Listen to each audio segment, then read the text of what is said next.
Today on Close Calls. A drone camera searches the towering slopes of Broad Peak in the Himalayas. It's looking for a missing British climber. He left his team behind to try for a solo summit. There's been no sign of him since. Back at camp, his best friend is given the news. It was one of the liaison officers came up to me and said, "Hey Sandy, hate to tell you this, but Rick's gone missing and he's presumed dead." Broad Peak in the Himalayas. A British climber is missing, presumed dead. A drone cameraman searching for him spots a shape on the mountain. So that he's laying on his chest, he's hanging on his ice axe, so that he's not moving around.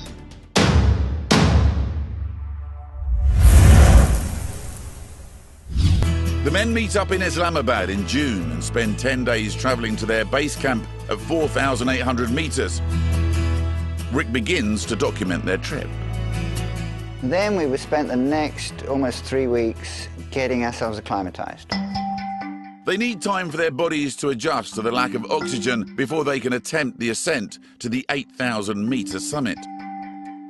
The normal route up is much easier than via the South Ridge, so they decide to use that to adjust to the altitude in the hope of reaching Camp 3 at 7,000 metres.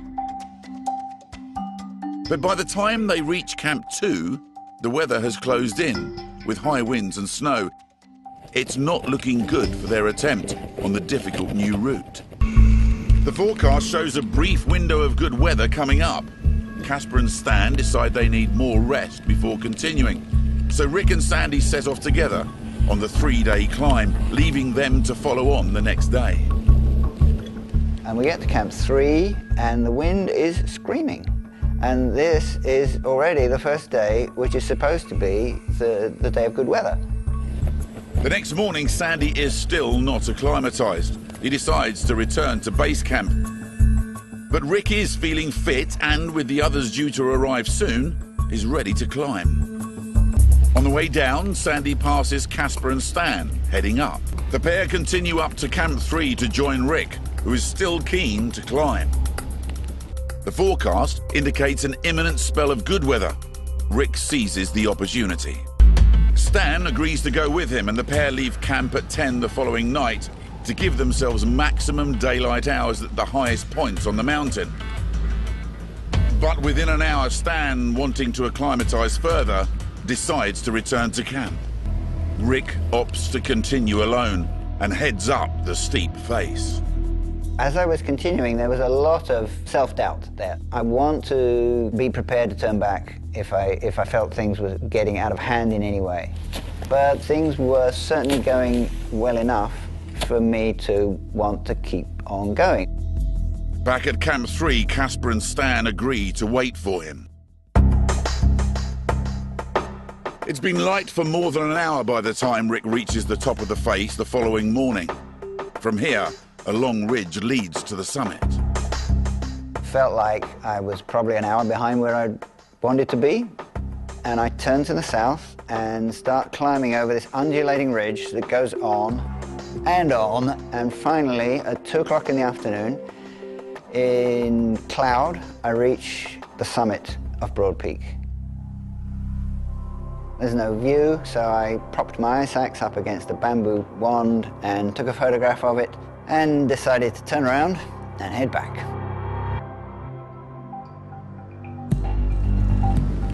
Back at Camp 3, Casper and Stan look out for him returning.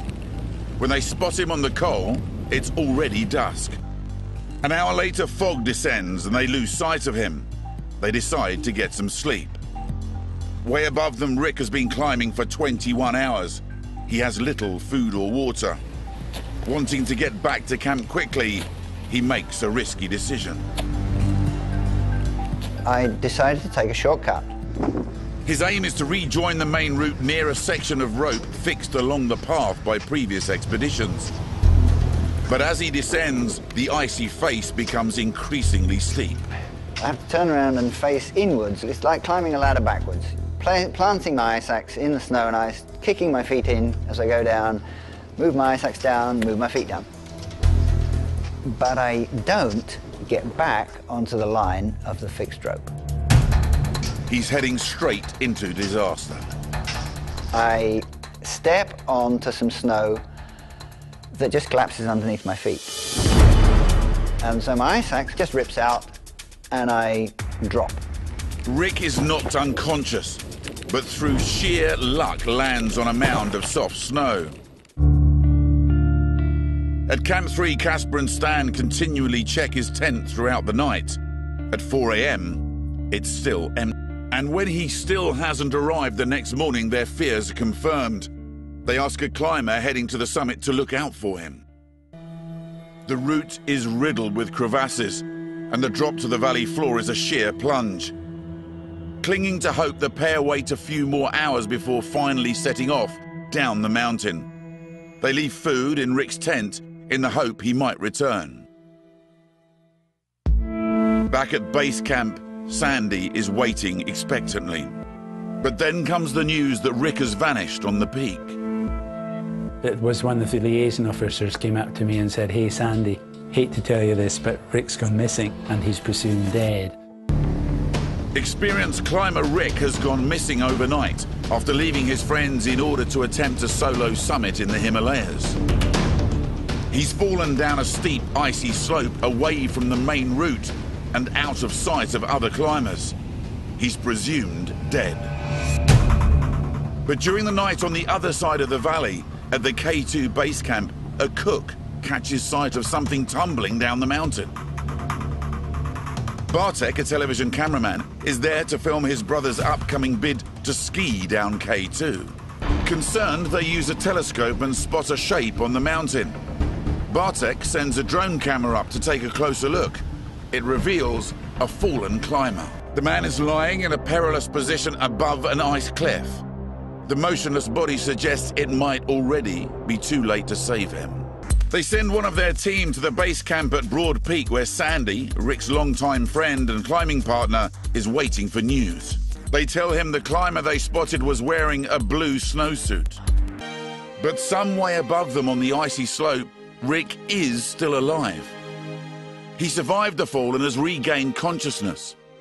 At first light, he realizes he's descended too far and must try and claw his way back up the icy face to reach camp. Weak and exhausted, he's hallucinating. Every few steps, he falls asleep and experiences vivid dreams. But now there is something flying above him. As the weather clears, cameraman Bartek sends the drone back up the mountain, back to check on Rick. This time, he's definitely not dreaming.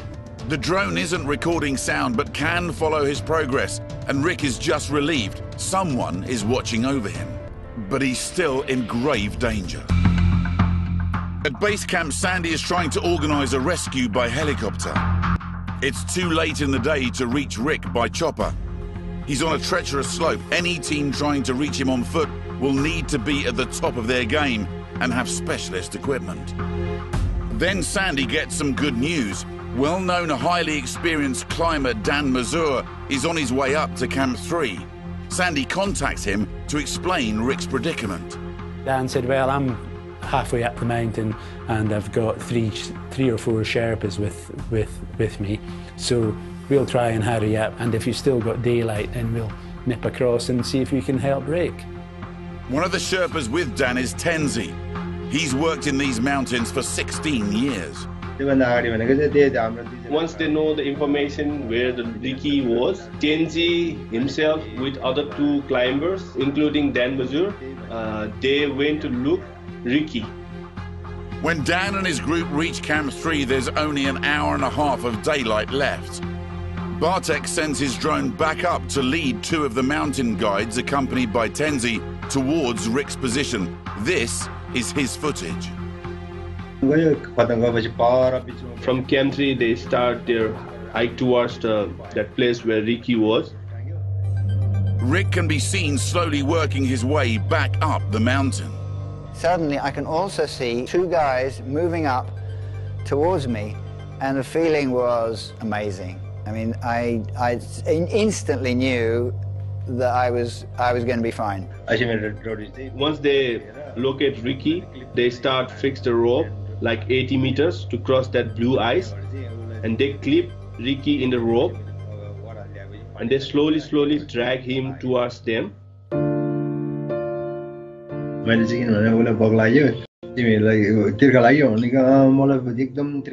So I gave him one bottle of water, which he drank very fast, and I gave him chocolate also.